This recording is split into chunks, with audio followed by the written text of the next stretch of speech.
India's abrupt export ban on all varieties of onion has posed a negative impact on onion markets in Bangladesh. पूरे बांग्लादेश के पास एक option India ही है। प्याज India से, medicine India से, इलाज इंडिया से, खाना पीना इंडिया से। तो अगर इंडिया हाथ खींचता है तो बांग्लादेश कोलैप्स हो रहा है। बिल्कुल ऐसे ही है। आप देख रहे हैं कि जैसे जैसे इंडिया बांग्लादेश से अपने जो प्यार का हाथ हटा रहा है, बांग्लादेश मुसीबतों का शिकार हो रहा है। बात यह है कि अगर बांग्लादेशी दबाव डालेंगे तो दबाव यहां से भी जाएगा और भारत 10 गुना ज्यादा दबाव डाल सकता है, क्योंकि भारत को बांग्लादेश से कुछ नहीं चाहिए।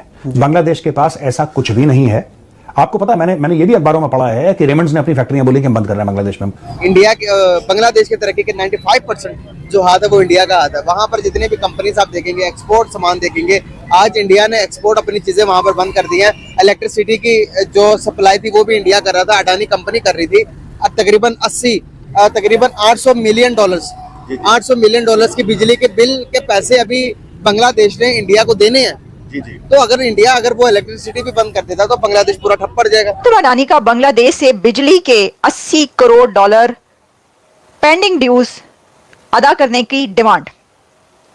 गौतम अडानी ने मुतालबा कर दिया है बांग्लादेश से कि 80 करोड़ डॉलर जो आप हमारी बिजली इस्तेमाल करते हैं उसके वाजिबात अभी रहते हैं, यानी कि बिजली का बिल तुसी जमा नहीं कराया। बांग्लादेश की मुश्किलात में इजाफा होता चला जा रहा है। एक और मुसीबतों का बड़ा पहाड़ बांग्लादेश पर टूट चुका है। बहुत बड़ी टेक्सटाइल इंडस्ट्री, रेमंड इंडस्ट्री ने अपने तमाम टेक्सटाइल इंडस्ट्री को बांग्लादेश के अंदर बंद करने का फैसला कर दिया। और साथ साथ एक बड़ी खुशखबरी इंडिया के लिए है कि ये सारी टेक्सटाइल जो है अब इंडिया के अंदर शिफ्ट हो रही है। जब सर ऐसे है कि इंडिया जो है वो पॉपुलर ममालिकों में से है, अब वो अपने पाँव में खड़ा हो चुका है। तो अब मसला ये है कि जो ममालिक जो मजबूत हैं, जिनके हाथ पाँव मजबूत हैं, वो तरक्की की राह पे गामजन है। तो ये छोटे मुल्क जो हैं उनके पास यही सोर्सेज होते हैं। इंडिया हाथ खींचता है तो बांग्लादेश कोलैप्स हो रहा है। बिल्कुल ऐसे ही है। और अच्छा रीजनल प्लेयर्स यहाँ पे ये कर सकें कि अगर ये खुद को वहाँ पे अपने इंटरेस्ट शो करवाएं, और क्योंकि वो जो गवर्नमेंट है वो प्रो इंडियन अब नहीं रही। हाँ। अगर प्रो इंडियन होती तो मुजीबुर रहमान के जो मुजस्मे को ऐसे तोड़ती वो, ठीक है कि नहीं। तो वो यहाँ पे रीजनल प्लेयर्स अपना उनके साथ विन विन सिचुएशन करके बहुत अच्छा तरीके से इकोनॉमिकली भी, डिप्लोमेटिकली भी, कल्चरली भी बहुत ज़्यादा जो है ना ये इससे बेनिफिट अपना उठा सकते हैं। खुदा न खास्ता कि आज मेरी शायद बात किसी को बुरी भी लग रही हो, उसके लिए मादत खुआऊँ, लेकिन आप इस बात पे गौर करें कि बांग्लादेश ऊपर गया, बांग्लादेश को इंडिया ने सपोर्ट किया एक बंदी की वजह से। आज वो बंदी इंडिया चली गई, वो सारा कुछ उठा के उन्होंने वहाँ से उनके घर से उठा के अपने घर में वापस ले लिया। तो इसी चीज़ को मद्देनज़र रखते हुए अगर हम लोग ये चीज़ सोचें कि जो चीज़ हमारे पास है हम लोग उस पर तरीके से काम कर लें तो लोग चल के हमारे पास ना आएंगे। सही बात है। तो इसी चीज़ को हम लोग जेलस होना हम लोगों को बड़ा आता दुनिया में।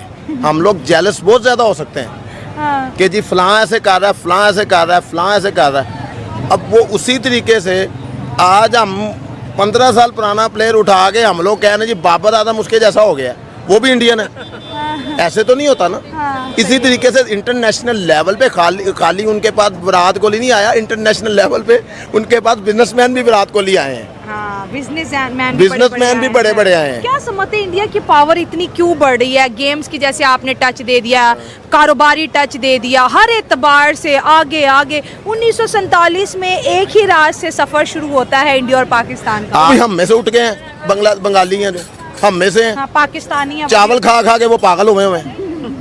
अब उसको आप देखें, क्या समझ ही नहीं आ रही। उन्होंने एक 20 साल पुरानी लीडर उठा के उसको फेंक दिया। हाँ। अब जो उनको फायदा दे रही थी। हाँ। उन्होंने तो उसको पिक करना था। इंडिया ने आंखें दिखाई, अब लग पता गया। अब मियाँ साहब है हमारे ना, मियाँ साहब सऊदीया चले गए ना, यहाँ पे हम लोग को सब मिर्चें लग गई थी जब हम लोग सऊदीया, हम लोग उनसे सारी जिंदगी हम उनसे ले लेके अपना मुल्क चलाते रहे। आज मियाँ साहब उठ के उधर पनाह के लिए चले गए, हम लोग को मिर्च लग गई थी।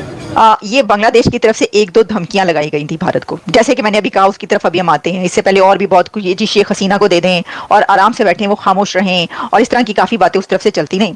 तो ऑब्वियसली क्राइसिस है और बांग्लादेश जो है वो इस वक्त समझता है कि अब तो ठीक है, अब तो हम जो है वो जो हमारा चाहेगा हम करेंगे, नई हुकूमत। लेकिन जब वो कहते हैं ना कि चादर देखकर पाँव फैलाने चाहिए, एग्जैक्टली जब आपकी चादर छोटी हो और आप सोने के लिए लेटें तो कभी आपका सर खुल जाए और कभी आपके पाँव खुल जाएं, और आपने $80 करोड़ बिजली के देने हो, क्योंकि आप जो इलेक्ट्रिसिटी यूज कर रहे हैं, तो जो कुमकुमे चमा रहे हैं आपके मुल्क में, वो इसलिए हैं कि क्योंकि अडानी की कंपनी आपको बिजली देती है, आपका हमसाया मुल्क भारत, इंडिया, उनकी गवर्नमेंट आप तक बिजली पहुंचाती है और उसकी आप पैसे देते हैं, जो कि आपने $80 करोड़ जमा कर लिए। इतनी बड़ी रकम, मतलब उन्होंने लेटर लिखा है मोहम्मद यूनुस साहब को, और बांग्लादेश पावर डेवलपमेंट बोर्ड की तरफ से जो पेंडिंग ड्यूज हैं $80 करोड़, वो अदा करने में अपना किरदार अदा करें। मोहम्मद यूनुस से उन्होंने कहा है कि प्लीज अब आपकी गवर्नमेंट आई है, तो बाकी सब चीजें जो हैं आप देख रहे हैं, आप बहुत बड़े बड़े स्टेप्स ले रहे हैं, बड़ी अच्छी बात है अपनी हुकूमत के लिए, लेकिन ये एक बड़ा मसला है, तो आप काइंडली इस मसले को भी हल करें।